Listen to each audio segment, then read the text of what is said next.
هل في حد في الأولاد عايز يسأل؟ اتفضل. هو حضرتك دلوقتي قلت ان العلاقة ما بين الولد والفتاة طالما فيها عفاف يبقى ماشي. دلوقتي انا عندي حالة ان حد صاحبي يعرف بنت وبيقول ان هو بيشجعها على الصلاة والقيام ومش عارف ايه وخلاها تتحجب برضو. بس هل ده معناه ان ده شيء حلال؟ هي دي تظل علاقة خارج نطاق الزواج؟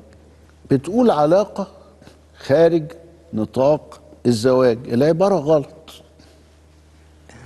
يعني كون ان ولد بيكلم بنت، طب ما المجتمع كله بيتكلم. كلمة علاقة في اللغة معناها أن هناك لقاء وهناك بسمة من في الطرفين في وهناك سلام، وبعدين بعد السلام تبقى قبلة، لا ما حصلش. وبعد يبقى مش علاقة. لا بس هو بيقابلها في الدرس فين عندنا. العلاقة؟ انت بتقول في علاقة. علاقة دي معناها ان الاتنين اتفقوا انهم يهربوا من اهاليهم علشان يتجوزوا، وهم دي ولا ده اسمه يعني الماحي في جميع النواحي. لا معاهم مهر ولا معاهم شبكة ولا معاهم شقة ولا معاهم نفقة، ولا هم مستعدين لهذا العفاف اللي بيحدث بعد الزواج ولا أي حاجة. ايوه.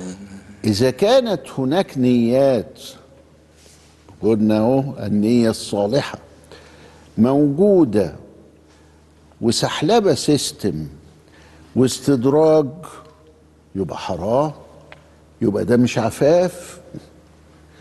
لكن لو كان هناك الأسئلة اللي اتسألناها كتير واللي حصلت، إنه زميلتي خدت منها الكراسة بتاع المحاضرات عشان أنقل محاضرة فاتتني، أو هي خدت مني هذا الكشكول.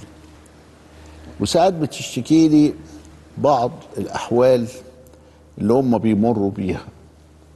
أبوها قاسي، أمها شخطت فيها النهاردة، وهو برضو كذلك يقول لها البت أختي موريالي دويل في البيت، إلى آخر ما هنالك.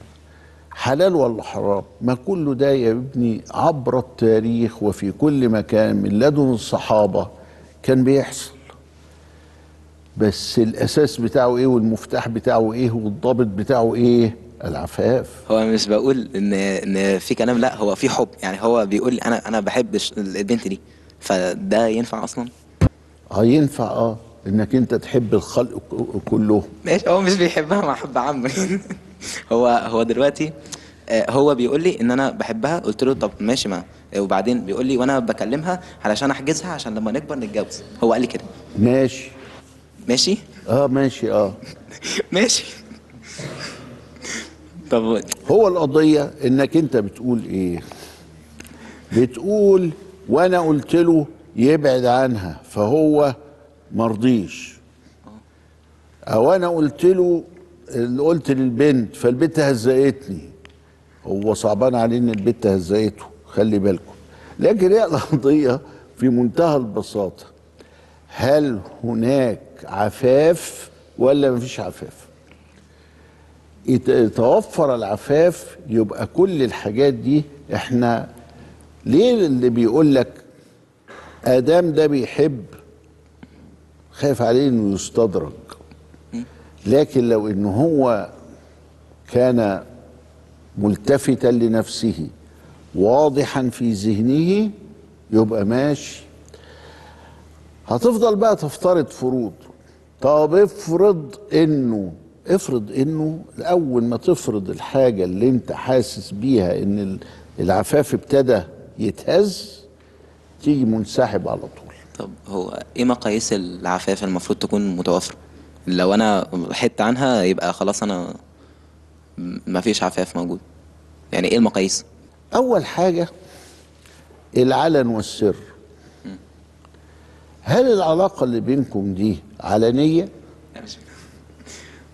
طيب هل العلاقة اللي بين سين وصاد، مش أنا، طب وانت ولا مش انت؟ انا مالي، انا لا ببحث عنك ولا اعرف اسمك اصلا. طب خليك سين وصاد. لا بس هو عايز يبرأ نفسه قدام عيلته ان هو لا، هو شيخ الاسلام، وان هو يعني عبد القادر الجيلاني. طب ماشي، مفيش مانع، انت عبد القادر الجيلاني يا عم الكتكوت. لكن انا بقول لك الانسان كانسان، انت يا انسان، مش انت اللي هو الشخص اللي قدامي ده هو، انت يا انسان في سرية في هذه العلاقة لا ولا في علنية؟ لا، في علنية. خلاص، ادي دي اوائل مظاهر العفاف. لما ابويا وامي بيدخلوا عليا وانا بتكلم بوطي صوتي؟ لا. ما بوطيش صوتي، بتكلم. مين اللي بيتكلم؟ فاطمه بتتكلم معايا في الطرف الثاني، وهي كذلك. امها بتدخل عليها ولا ابوها، مين اللي بيتكلم؟ اللي هو حسنين، اللي هو مش انت. اوعى تكون اسمك حسنين، واخد بالك ازاي؟ ما هو هتفرق معانا بقى، والله ما انت. انا بتكلم على حسنين، حسنين وفاطمه. فهل يا ترى في علانيه ولا فيه والاثم ما حاك في النفس وخفت ان يطلع عليه الناس؟ مطلع عليه الناس عادي. خلاص، يبقى اذا ادي ده اول مظاهر العفاف. الامر الثاني، هل في نوع من انواع طلب الحرام؟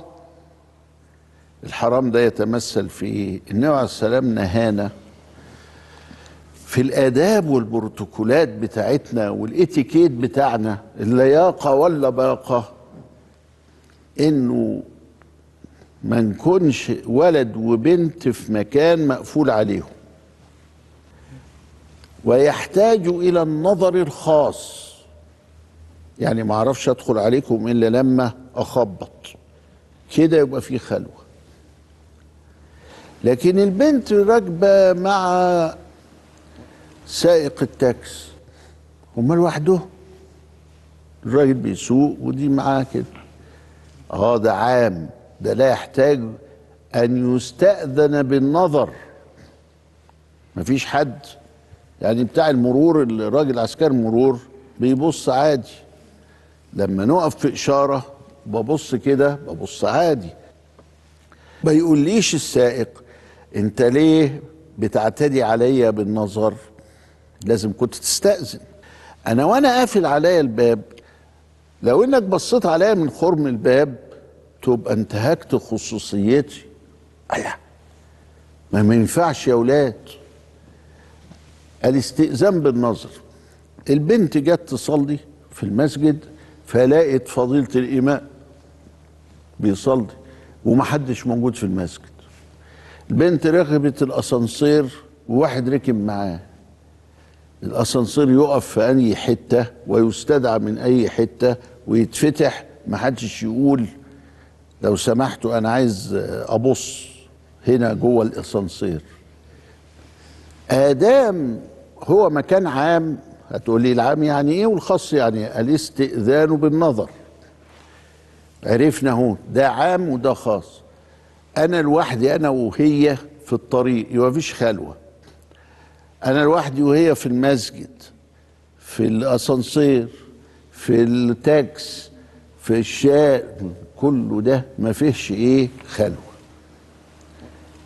فمن الآداب نمرة 1 ألا يكون سر، ونمرة 2 ألا نطلب به حراما، ونمرة 3 ألا يكون هناك شيء ضد الأخلاق. هل واضح الكلام؟ أظن كده شكلك إنه واضح، أو شكلك إن أنت بتعمل حاجة وعايز تسأل عنها. قول.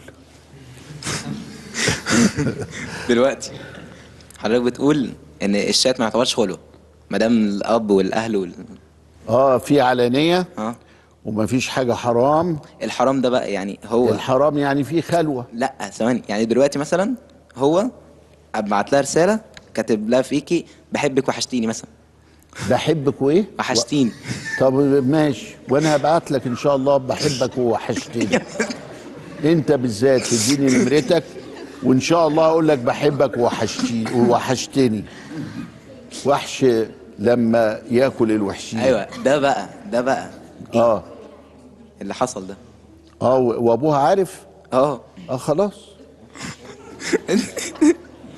طب لو هو يعني طب لو شات ومحدش يعرف بقى. محدش يعرف. محدش يعرف. يبقى غلط. يبقى ابتدينا السر اهو. يبقى هنتكلم كلام مش مظبوط، كلام نتكسف منه، كلام يحك فيه الإثم ونخاف أن يطلع عليه الناس. ما هي أوضح من الواضحات هي وأبين من البينات. صح. لكن لف ودوران. يا أخي أنا يا بابا أنت عارفني وعارفك وواثق من أخلاقك، ويا بابا الولد ده بيساعدني أو أنا بحبه، وإن شاء الله لما نخلص بعد عمر طويل المشوار بتاعنا نبقى نتجوز. ماشي، أبوها عارف وأمها عارفة وأنت عارف وكده. لو حد بقى لاحظ من الكبار، خلي بالك دي مهمة قوي، انك انت بتضحك على روحك وعلى اللي حواليك، اللي هو الحتت اللي انت عارفها بقى دي اللي هي مستخبية، اللي هي ما هو في شاتنج بس من تحت الترابيزة. تحت الترابيزة. قوم ينصحك ويقول لك يا اخينا دي حتة قدحت في العفاف، حتة بسيطة يعني. ماشي، الحتة البسيطة دي تنبهنا ان احنا نعود ونرجع خطوتين للخلف علشان ما نقدحش في العفاف. في حد من البنات عايز يسأل؟ ها اتفضلي.